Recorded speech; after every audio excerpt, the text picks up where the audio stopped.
गंगा जो है गंगा की अगर बात करें, गंगा कहाँ से निकली है, तो गंगा जो है एक बद्रीनाथ हो गया। बद्रीनाथ से विष्णु गंगा निकलती है, जो संतोपथ ग्लेशियर के पिघलने से वो बनती है विष्णु गंगा और वो निकलती है। वहीं बगल से ही धौली गंगा निकलती है। दोनों आके एक जगह मिलती हैं, वहाँ बनता है विष्णु प्रयाग। विष्णु प्रयाग से मिल के एक जो आगे बढ़ती है वो काफ़ी गहरी नदी है और उसे हम अलकनंदा नदी के नाम से जानते हैं।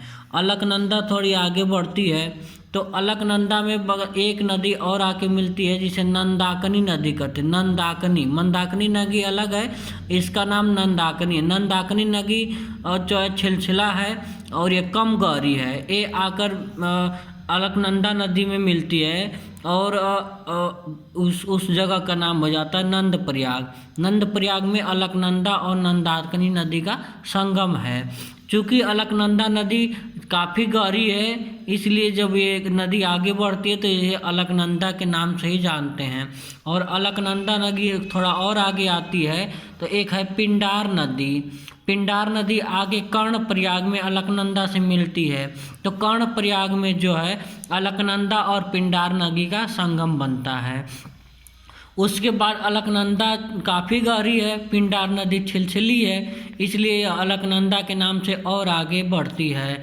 इसमें फिर मंदाकिनी नदी जो केदारनाथ से निकलती है, केदारनाथ से मंदाकिनी नदी निकलते हुए आके मिलती है अलकनंदा में और वहाँ बनता है रुद्रप्रयाग। रुद्रप्रयाग में अलकनंदा और मंदाकिनी नदी का संगम है। उसके बाद चूँकि मंदाकिनी नदी कम गहरी है, अलकनंदा ज़्यादा गहरी है, तो यह नदी फिर अलकनंदा के नाम से ही आगे बढ़ती है। जितना काला किया गया है अलकनंदा नदी को डिनोट किया गया है। उसके बाद अलकनंदा नदी और आगे आती है तो एक आता है देवप्रयाग। देवप्रयाग में आपका उत्तर काशी के गंगोत्री ग्लेशियर जो है वहाँ से एक नदी निकलती है भागीरथी नदी। भागीरथी नदी जो आगे बढ़ती है तो उसमें एक भिलांगना नदी भी आके मिलती है।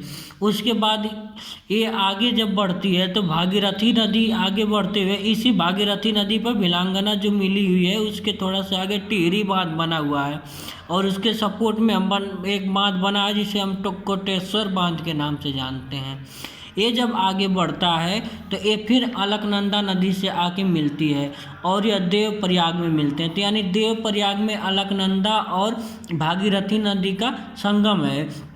ज़्यादातर लोग इसी भागीरथी नदी को ही गंगा नदी मानते हैं और उसी गंगोत्री को ही गंगा का उद्गम स्थान मानते हैं। परंतु देवप्रयाग में जब अलकनंदा और भागीरथी नदी मिलती हैं तो उसके आगे जब बढ़ती हैं तो वो नदी का नाम गंगा नदी है और ये हरिद्वार होते हुए गढ़मुक्तेश्वर होते हुए आगे उत्तर प्रदेश और जाके